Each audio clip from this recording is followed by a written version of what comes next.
මේ තියෙන්නේ ඇත්තෙම රෆ් එකේ ජෙම්ස්ටෝන්ස්.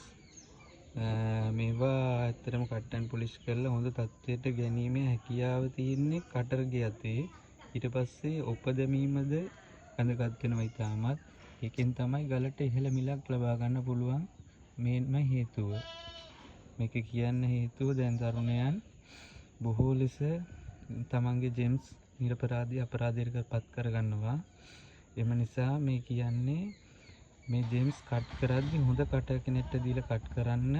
ඒ වගේම පොලිෂ් කරද්දි හරියට පට්ටම් දාලා ඒ ආකාරයෙන් ඒ එළිය විහිදෙන ආකාරයට රිෆ්ලෙක්ට් වෙන ආකාරයට ඒ ආලෝකය හරියට විහිදෙන ආකාරයට ඒ පොලිෂ් කරන අවස්ථාවේදී ඔයාලා ළඟ ඉඳලා ඒක සිද්ධ කරගන්න.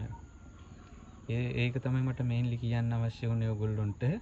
මේ ක්‍රියාපිළිවෙල ඔයාලා හරියට අනුගමනය කරොත් ඔයාලට ජෙම් ෆීල්ඩ් එකේ ඉස්සරහට ගොඩක් යන්න පුළුවන්.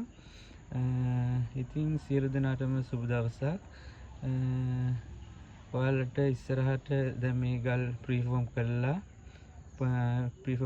ඊට පස්සේ ප්‍රීෆෝම් කරපු වීඩියෝ එකක්, ඊට පස්සේ පොලිෂ් කරපු වීඩියෝ එකක්, හැම වීඩියෝ එකක්ම මම ඊළඟට ඔයාලට ඉදිරිපත් කරනවා. බොහොමත් ස්තුතියි.